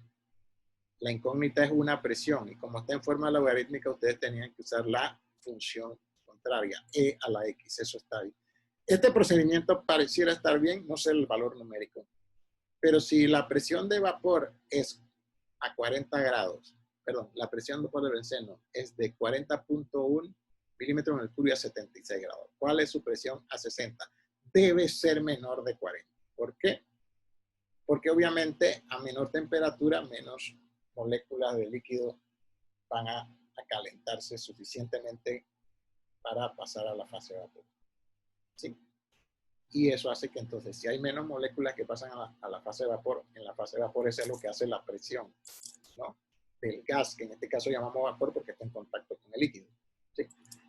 Eso, a menor temperatura, la cantidad de moléculas que pasan a la fase de vapor son menor y entonces la presión debe disminuir. Así que 24.4 es coherente con la que es a 76, que es mayor que es 40. Esto debe estar bien. Intención, le decía que manejen la ecuación que relaciona presión con temperatura, la presión de vapor con la temperatura para un líquido, ¿sí? Recuerdo que estamos ahora, en este capítulo se estudian líquidos y sólidos, ahora esta es una expresión para relacionar líquidos, y aquí está relacionada, fíjense que en la ecuación aparece R, ¿por qué? Porque estamos hablando de líquido-vapor, entonces hay gases, entonces esta R, la R, los gases, pero expresada en términos de energía, que es 8.314, tal como está aquí. Y si está en kilojoule y este valor es en joule, hay que usar, hay que ver que las unidades sean compatibles, no joule y kilojoule. Si dice kilojoule hay que multiplicarlo por 10 al cubo, eso nada más. Y aparentemente esto está bien. Y como la incógnita es P, hay que usar E a la X. Perfecto, esto no, nada más lo estoy repitiendo por si acaso hablan un poco rápido. La otra era el problema 89. A ver, ¿qué dice la 89? Voy a tratar de terminar antes que se vayan. Y si queda pendiente o si tenemos tiempo de ver alguno otro que lo haya hecho, los dos problemas que nos han dado la lata, hoy lo vemos, ¿ok? El 89 es, a ver, ya me lo pasé, seguro. Ya me lo pasé, debe estar del lado derecho. ¿Okay? Ahí está. El 89 dice, menciona evidencias. No, este no es el problema 89, joven. Es este que está aquí. A ver, a lo mejor sí es lo mismo. Dice, menciona evidencia que muestre que los gases no se comportan en forma ideal. No, es el 89. Es otro, no es el que tienen allí. Ok, no es este. A lo mejor este es de otra versión del texto, de la edición 10. Es este que está aquí. Busque los puntos triples aquí en esta figura. Dice, ¿cuántos puntos? Es un poco de teoría también. A continuación se muestra el diagrama de fase del azufre. Sí, un sólido, ¿no? ¿Cuántos puntos triple hay? O sea, este sólido se calienta y se tiene desde sólido hasta líquido y hasta vapor. ¿Sí? Aquí está vapor, líquido y la estructura del sólido aquí. ¿Okay? Y debe haber otra estructura de sólido por aquí. Aquí hay un rómbico, aquí monoclínico. Esta área es sólida, esta área es sólida, esta área es líquida. Cuando dice monoclínico y rómbico, es la estructura de sólido. ¿Ok? O sea, estructura cristalina de sólido. Ya lo veremos con más detalle, jóvenes. No le quiero robar minutos en su clase de hoy, a pesar de que llegué unos minutitos tarde. porque sé que tienen otros cursos. Así que tan pronto lleguemos a las que es, a las 2:25, ¿verdad? ¿Es 2:25? Sí, 2:25. Me avisan. Faltan 5 minutos, ok. Era el 89, así que este no es el problema. Vamos a ponerlo aquí. ¿Dónde lo ponemos? No sé si me va a dar. Revisar, este no es el problema. A ver. Revisar edición 12 es otro problema. Es otro problema. Ok. Se lo va a poner aquí para que lo revisen. Debe ser que usaron una edición que anterior y no esta. Y esto va en rojo, ¿no? Se le escribió en rojo ahí. A ver, no sé qué pasó ahora. Bueno, estuvo bien que hemos tomado el tiempo, así que hay que revisar. Ahí está, revisión del problema 2. Y el problema 92, que debe ser este último, es para ver si es el mismo, porque yo para ustedes les cambié algo. El problema 92, sí, lo más seguro es que sí. Este es de diagrama en fase, el 92 es también de diagrama. Al final de este problema se muestra un diagrama de fases del agua, marque las regiones. Este es el 9. Un gas se introduce en un matraz en el volumen corregido del gas es mayor que el volumen. Ese es 92. Marque las regiones y prediga qué sucederá. No es el mismo problema, jóvenes. Lamento decirles que aquí está.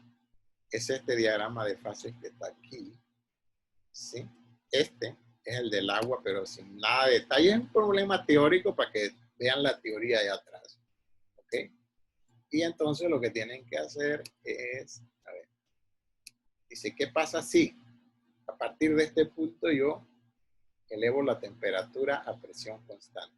O sea que la presión no cambia, debo trazar una línea aquí. ¿Qué pasa? A medida que se cambia, etcétera, etcétera. O sea, es un poco la aplicación del diagrama de fase, manejo del diagrama de fase. No es este problema, ¿no? El amoníaco tiene no sé este problema 92, si es de otra edición del libro, pero no es de la que porque yo aquí quería hacer énfasis en la diagrama de fase, porque eso es importante para ustedes, para el curso de química física. Entonces hay que manejar más de esto. Esto posiblemente con farmacia yo no hice énfasis en más de esto, sino solamente el caso, por ahí lo presentamos como cultura general. Okay.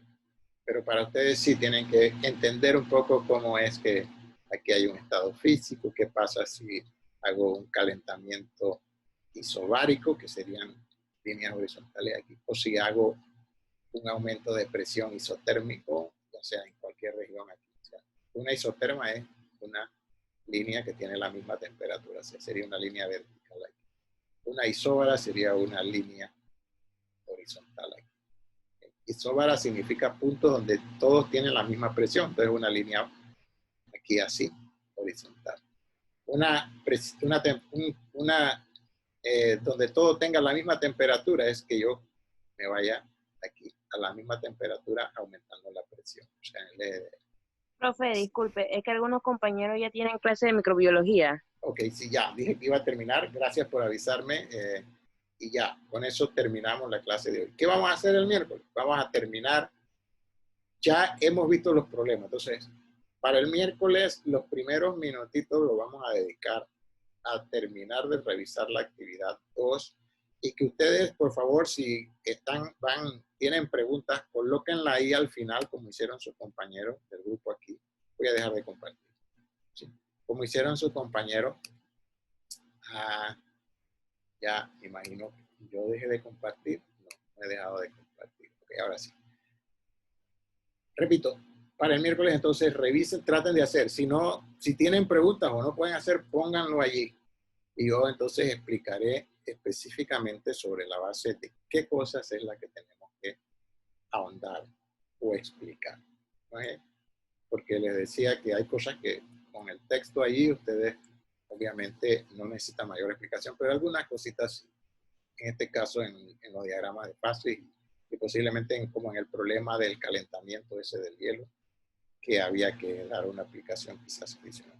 Bueno, entonces vayan a su clase, nos vemos entonces el miércoles, ya saben, terminen la actividad, súbanla para yo revisarla antes, de tal manera que cuando vengamos a la clase ya yo la he revisado y sé qué cosas tengo que comentarle o afinar. Bueno, que pasen una buena tarde, chicos, y vayan a su Hasta luego, clase. profe. Hasta miércoles. Hasta luego, profesor. Hasta luego, chicos.